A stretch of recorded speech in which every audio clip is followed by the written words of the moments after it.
one of the most districts in the state of New Jersey. Linwood School is a Title I school, and more than 43% of our students are economically disadvantaged. We have a core English language learner population. As you heard, I have with me today Mrs. Candy Hoffman, a veteran science teacher with us, and Ms. Brianna Ryan, a pre-service educator who participated in delivery of the unit that we're going to discuss today as part of her field teaching experience. This past summer, we began to prepare for our 11-year-olds to return to school, keeping in mind that they completely missed the transition to middle school. Their last intact year of instruction was 3rd grade. During the 2 years of COVID disrupted instruction, many of our students had adverse experiences. We knew in planning for their return to school that we had to up our game to engage them in schooling and in science specifically. As many of you are aware, New Jersey has been at the forefront in adding climate change to our K-12 standards across all the content standards and areas, as well as strengthening the base of science engagement in climate change. In our group, we've been discussing the storyline approach to our units, how to bundle standards, focusing on concept over rote Googleable facts, and how to leverage investigative, relatable phenomena to get students really invested in science. It is really important for our underrepresented populations that we provide these experiences and opportunities. As we spoke about how we would address these challenges, some of our veteran teachers, Ms. Hoffman included, reminded us that we had formerly used the commercially available Fruitvale unit many years ago, and that it might be a good starting point in this heavy lift, and thus began our work, as you will see on the next slide. The unit has an embedded mystery surrounding groundwater contamination in our fictional hometown. In this problem-based approach, many standards, disciplinary core ideas, cross-cutting concepts, skills, and science and engineering practices are addressed. You can see a summary of topics above and the focus performance expectations in the standards below. During the unit, students engage with evidence in the form of maps, models, data, and text. Once the need for content knowledge to proceed is identified, students pause in the story to complete investigations for just-in-time science knowledge and then go back to working through the mystery. We saw an authentic opportunity to take what we used many years ago and looking at it with a fresh eye to layer on environmental racism by adding the issue of demographics to our discussions in maps. We also looked at adding civic engagement in the form of developing who we hope are our future eco-activists and providing a role play opportunity that would be a career-ready experience. That is represented by our town hall presentation. The original unit has a small in-class town hall presentation, which we had planned to strengthen and bring to a culminating activity across the classes. Students take roles to investigate cleanup solutions and represent community stakeholders in that presentation. They analyze different cleanup proposals, engage in argument and counter-argument from evidence, and communicate scientific ideas and engineering solutions. Ms. Hoffman is going to speak a little bit more in detail.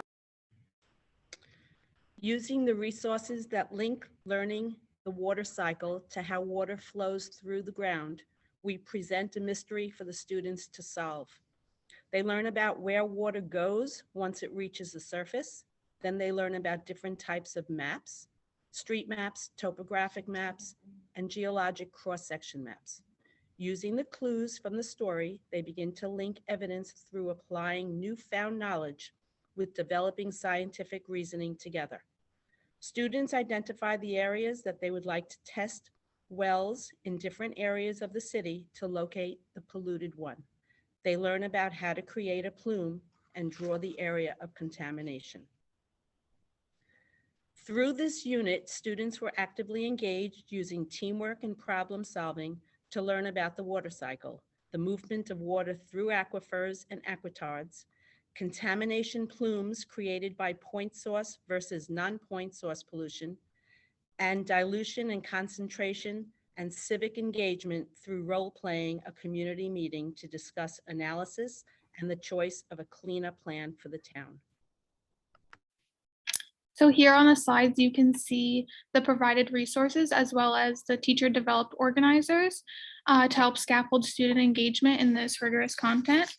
We use the different maps to compare different locations in the town and see the different elevation and what could possibly be below ground to find out what type of contamination there could be and how it could be spreading. On the next slide. We can see the big reveal. So everything that we had been working up to was to find out where the contamination in this town could be and what level of contamination it could be. So on the chem plate on the top left, you see the different colors of contamination. So the darkest blue color is the most contaminated. And that would be, if you look then on the map, the two blue circled wells, those were the most contaminated wells in this town. And then spread out away from those wells was different levels of contamination to see the spread of how far these contaminations were spreading. So as students completed that lab activity, they then took their roles and presented in the classrooms. Our final culminating activity of the course has been once again impacted by COVID. We were going to do sort of like the top of the top presentation for the community town hall when we returned after winter recess, but the students have not returned yet. So we have a mighty group of water warriors who are going to present the community meeting now as part of one of our Title I parent academies. They will be presenting remotely as an authentic demonstration of learning, reading, writing, speaking, and math across this content area. So that will be at the end of the month now for us to be able to do that. As we look forward to our continued improvement of the delivery of this unit, we have found some accessible articles and trade books that we'd like to integrate to strengthen our connection to environmental justice and eco-activism. In particular, when the world runs dry includes a scenario from Newark, New Jersey, so that we can bring the content closer to home. We also hope to have an in-person parent academy in April to celebrate Earth Day.